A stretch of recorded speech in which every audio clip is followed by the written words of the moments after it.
Hindi ko na po kaya eh. Hindi ko na po kaya eh. Sabi ko, kung maaari lang sana, bibigyan na lang po ko. Dahil hirap na ako mag-alagat sa kaiisip sa pagkain. Paano kung pareho may nagkasakit, wala po kaya pagpupunan.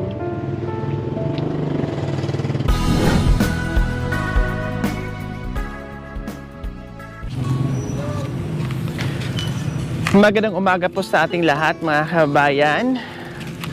Nakakaawa yung sitwasyon yung ating pupuntahan natin ngayon, mga kabayan, no? Mag-asawa ito na hindi ko po akalain na akala ko ay bahay lang ito ng kambing, no? Kubo ng kambing, mga kabayan, pero meron palang nakatira, isang pamilya po na may namumuo sa utak, no?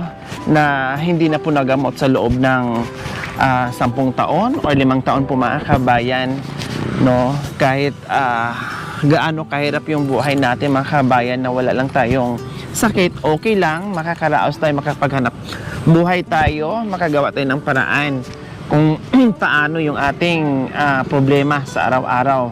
Pero yung ganitong sistema, mga kabayan, na nandoon na tayo sa kahirapan, tapos dagdag pa itong pasaanin, itong sakit po, mga kabayan, ng kanyang mister. Kaya minsan hindi talaga natin masisisi, no, kung bakit merong mga taong nagpakamatay, nagbigti, nagpatiwari, kung ano-ano na lang, yung bang hindi lang nakakayanan yung problema sa buhay-buhay. Merong iba, mga kabayan, kahit gaano kahirap yung buhay, pero nakakayanan nila, no? Ibig sabihin, malakas yung loob nila, nalalabanan nila, no? Meron naman din pong iba na pag hindi nakayanan yung problema ay talagang buibigay. Pero hindi dapat, kailangan ay magiging matatag, manalig sa Diyos, no? Lahat ng problema ay hindi ibibigay ni Lord yan pag hindi natin kaya. Pero yun nga, sabi ko, hindi natin masisisi yung iba, talagang hindi pare-parehas ang pagkatao natin. May malakas ang loob, may mahaba ang pasensya, may maiksi ang pasensya, may mahina ang loob. Kaya sa umagang ito, mga kabayan, dalawin natin muli si nanay at si tatay, no, na nakatira dito sa tabi ng kalsada, no? Nakikisquat lang po sila dyan, mga kabayan. At minsan na rin silang namagsakan ng truck, no? Dahil delikado po yung kanilang lugar dyan. Sabi ni nanay, minsan na rin silang nahulugan ng truck dyan. Kaya tara, puntahan po natin sila muli.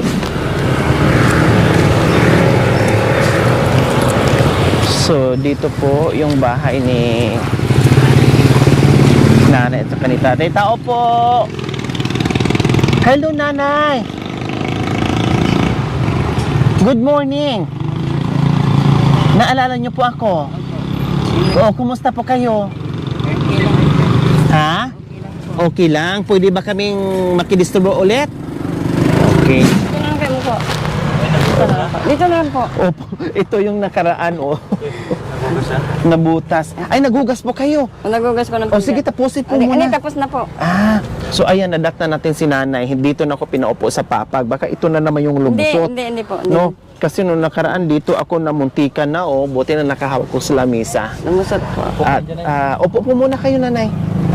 At naguhugas, nadat na natin si Tapos nanay, na po. naguhugas ng pinggan. Tapos na. Wow, mayaman kayo ngayon, ah. Hindi, binigay po ng kapatid ko. Binili niya, tapos binigyan ako. Wow, ang bait naman talaga nila. Talagang hindi nawawala yung mga taong nandiyan sa paligid nyo. Opo. Yung mga kaanak nyo na Minsan may mayroong, puso minsan wala. din. Minsan mayroon, minsan wala po. Opo. Oh, anong ibang ulam natin? Wala na po. Wala na. Piprito nyo po yan? Opo. O anong inalmusan nyo po kanina? Wala po. Hindi kayo nag-almusal? Hindi po kami nag-aalmusal eh. Bakit po? Walang uling kanina eh. Pero nag-aalmusal kayo. O si tatay, kumusta? Pinainom lang namin ng gatas. Uminom lang ng gatas. So si tatay, nakita nyo po, oh. No? Ayun lang, oh. Doon siya, may bintana, may kapirasong bintana. Ayan, nakatingin lang siya dyan. Ayan, tinitingnan niya yung araw dyan, yung mga dumadaan dyan. May nakikita siya, syempre, no, nakikita niya. Pero, kumbaga parang Tinatanaw lang tinatanaw lang niya, kumbaga. At para bang bata isip na lang si tatay, yun na lang yung nangyayari. O kumusta naman, Nanay AP, yung buhay natin? Nagkita tayo noong nakaraang araw at bumalik kami dito, kinumusta namin kayo. Kumusta naman po kayo? Mabuti. Kasi ang dami nagsasabi, babalik nga yung dahil marami nakakita po sa inyo dyan na sa TV. Opo. Oo, talagang ipa-vloggers daw yung talaga mga na-interview yung tao. Opo. O kumusta naman po kayo? Mabuti. Hindi na kayo nag-aalala kasi meron na kayong pagkain. Yan po. Nasabi nyo ba kay tatay o hindi na rin? Kasi hindi naman din niya Kasi maintindihan. pag sinabi ko, sino nagbigay? Yung nagpunta dito. Sino nagpunta dito? Ganyan. Sinabi nyo. Oo. O tapos, Sino nagpunta dito? Sabi nga. Sabi ko yung mga vloggers nga. Sabi, siyempre anong vloggers? Sabi nga, hindi niya kasi natanong. Ano mo sila? hello! Good morning po! Ay, kumusta po kayo? Mabuti naman. Ayun. At kumain na po kayo? Hindi pa. Bakit hindi pa po kayo kumain? Tanghalian po siguro. Oh, kumusta naman yung buhay nyo dyan na lagi lang kayo nakahiga? Ganyan lang. Nakakaraos ko. Nakakaraos. Anong tinitingnan nyo po doon? Ay, naglalaro ng basketball. Wow! Kumusta po kayo? Mabuti. Ano pong nararamdaman nyo po? Wala naman ako makaka. Wala ang depresa ko. Yung tuhod nyo po, ano pong nangyari? Nito eh. Na-stroke. Na-stroke po kayo. Tapos, Wala na, ganun lang. Hindi nakakalakad ako ng paunti-unti. nakakalabas po kayo. Oo. Nilabas ko kanina dyan. Wow! Maganda po yun na kahit paano unti-unti at least hindi nakapirme yung mga ugat nyo dyan, Oo, exercise, Nike. no, nauunat, malaking bagay po yun. Oh, di ba? Anong pangalan nyo po? Karding. Si Tatay Carding. Oo. Ilang taon na po kay Tatay Carding? Yan tanwa. Hindi niya, Po? hindi niya alam. Hindi niya alam. Hindi ko matanda. Hindi nyo na matandaan. Anong trabaho nyo po dati, Tatay Carding? Sa yelo. Truck ng yelo. Sa truck ng yelo. Driver po kayo? Oo. Ano pong nangyari? Pagmamani ako, na biglang naglibigang ako. Manito pa ako. Ayun, Tapos po, man na. Ayun ang dumiretso. yun lang po ang dahilan. Hanggang sa ngayon, ganyan pa rin. Pero nakakaan naman yun. Kahit papaano ay nakalakad-lakad kayo konti-konti. Oo. Then dito kami nung nakaraan, natatandaan nyo po. Ito sinabi sa akin niya. Sinabi po sa inyo o anong sabi nyo po, anong tanong nyo po sa kanya? Okay naman daw. Okay naman, mabuti lang yung Yan binigay niya yung pagkain. namin na nabot namin yung pagkain. Opo. Pagpasensya nyo po yun. Malaking Tatay bagay. Carding ha, yun lang po yung aming makakayanan. Malaking bagay na. Na kahit papaano ay makapagbigay kami ng pagmamahal sa inyo. O, di ba? Tatay Carding, ilan po ang anak nyo? Ha? Wala po. Wala po kayong anak? Wala. Kahit isa? Wala. Sabi nila mayroon kayong anak na isa, kailang namatay na. Ano tayo? Oh, tapos meron din kayong isang alaga. Oo, yung nandyan. Ay, dating mamaya yun. Masok. Pumapasok. Oh, so ayan po, kahit paano nasagot naman ni tatay yung tanong natin, no? Meron lang siya nakakalimutan na iba. So, yun lang. Tapos, ganito na lang yung buhay. Kaya nga, sabi nga ni nanay, minsan ay gusto ko na bumigay, gusto ko nang mamatay dahil sa hirap ng buhay.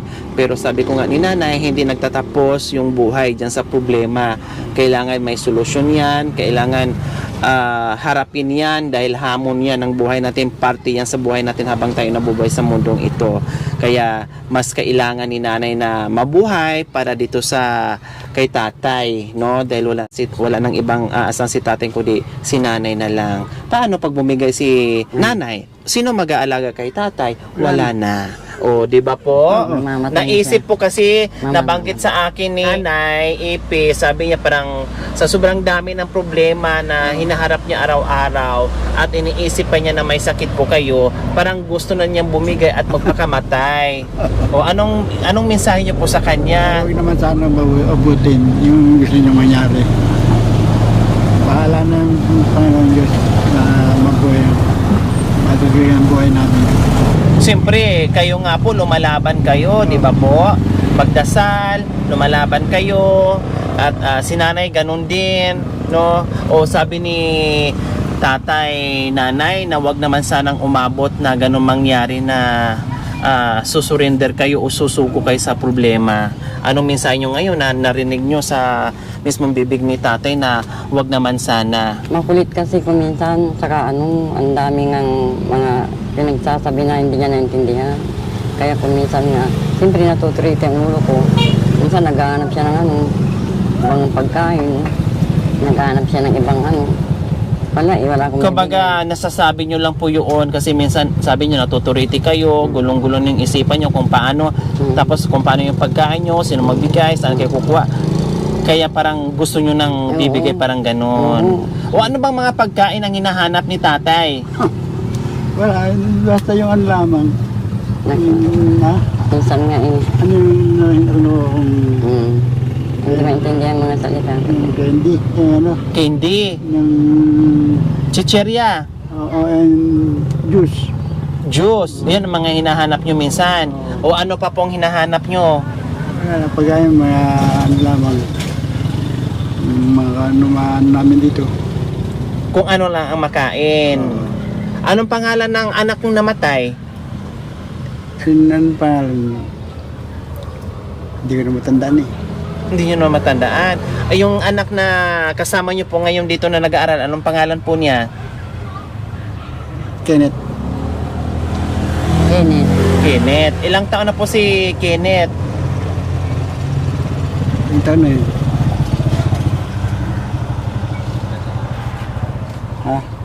Ha? Ilang taon na si Kenneth? 16. 16. May mga kapatid pa po kayo? Wala na? Meron pa po. May mga kapatid ako pero hiwalay kami. Walay. So, ano mga pangalan ng mga kapatid nyo? Ay sila Roberto, Rosauro. Medyo matandaan na din. O, anong pangalan ng asawa nyo? Ito. O, anong pangalan po niya? Epi. Ang sabi ko sa'yo. Anong pangalan po ng asawa nyo? Epi ka mo. Epe. Epe.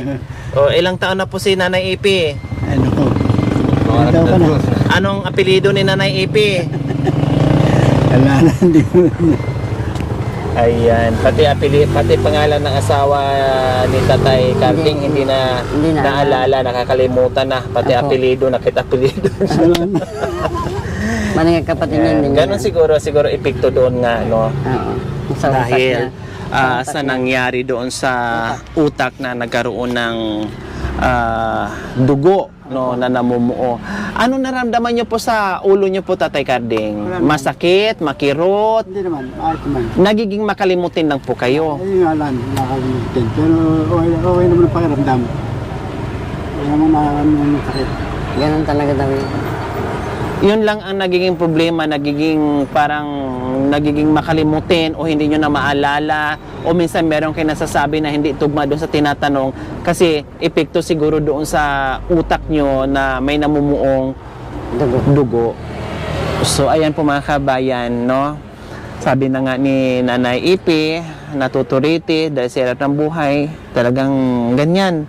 No, hindi lang naman siguro si Nanay Ipi ang nakakaranas ng ganitong klaseng problema, no? At naranasan din ng iilang mga kababayan natin na hindi biro po yung pang-araw-araw natin na pangangailangan plus yung may problema pa sa isa sa pamilya mo. Lalo na pagpadre de pamilya, marami kang mga anak na magtatrabaho, wala kang inaasahan, single parent ka, no? Marami kang estudyante, lahat-lahat. Kumbaga para kang binagsakan ng langit at lupa na hindi mo alam kung anong gagawin mo, kung paano makasurvive, kung sinong lalapitan mo, kung sinong hihingian mo, kung sinong magbibigay, etc. etc. So, yun po yung minsan. Kaya sabi ko kanina, swerte na lang sa isang tao na dinapuan ng marami problema na nakakayanan niya yun. Ibig sabihin, malakas yung kayang loob, no? Pero yung iba, nakukunti lang, kakapiranggot lang yung problema ay bumibigay na. So, ibig sabihin, mahina ang kanyang loob. Hindi niya kakayanin yung problema. Okay? Nandito kami, Nanay Ipi and Tatay Carding, kasi isa sa ating pioneer sponsors ay nakita, napanood yung ating vlog, yung sitwasyon natin, at nagpaabot po siya ng pagmamahal sa inyo. Walang iba kundi si Sir Sunny and Ma'am Sonia Mateo from San Jose, California. Nagpaabot po siya ng 5,000. 1,000, 2,000, 3,000, 4,000, 5,000. Bakit po yan? Po, Malaking bagay na yan. anong mensahe niyo po sa biyayang natanggap niyo po ngayong umaga? Mabuti naman. Ay, malaking bagay yan. Masaya po kayo. Masaya. O anong mensahe niyo po sa asawa niyo? Sana may gumanda-ganda pa na ang kapalaran niya. Na hindi siya magkakasakit Oo. para maalagaan pa kayo. Oo, yun ang ano ko. Ayun. Okay.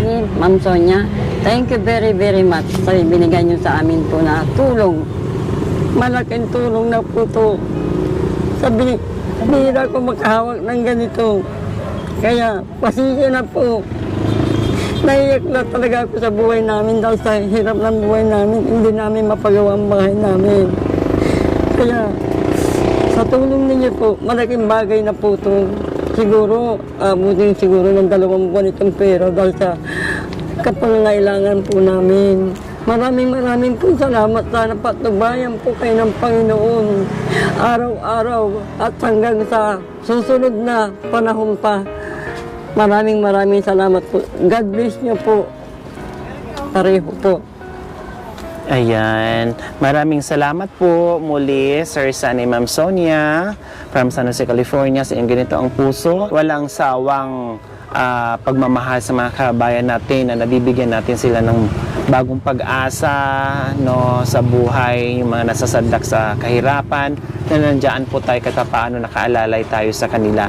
Kaya maraming salamat po talaga sa inyo. Sabi ni Nanay, 2 buwan niya itong gagamitin yung pera kasi nakatanggap pa ng ayuda noong nakaraan, no? May bigas pa at may groceries, plus may cash din yon, plus itong 5,000. Kaya nasabi niya 2 buwan. Pero yung mga kabayan, no, yung 5,000 sa karamihan parang bilang natin yun, no? Kuryente lang ang mapupunta sa 5,000. Pero sa tulad ni Nanay Ipi at Tatay Carding, no, ay kayang paabutin o budgetin sa loob ng 2 buwan o higit pa itong 5,000 nating binigay sa kanya.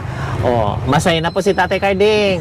O, bakit sabi nyo, huwag kayong umiyak, Ha? Pero kayo naluluha din habang naiiyak si Nanay. din po yan. O, bakit kayo naluluha din? Hindi, Nadadala na rin kayo. wala nang swerte na.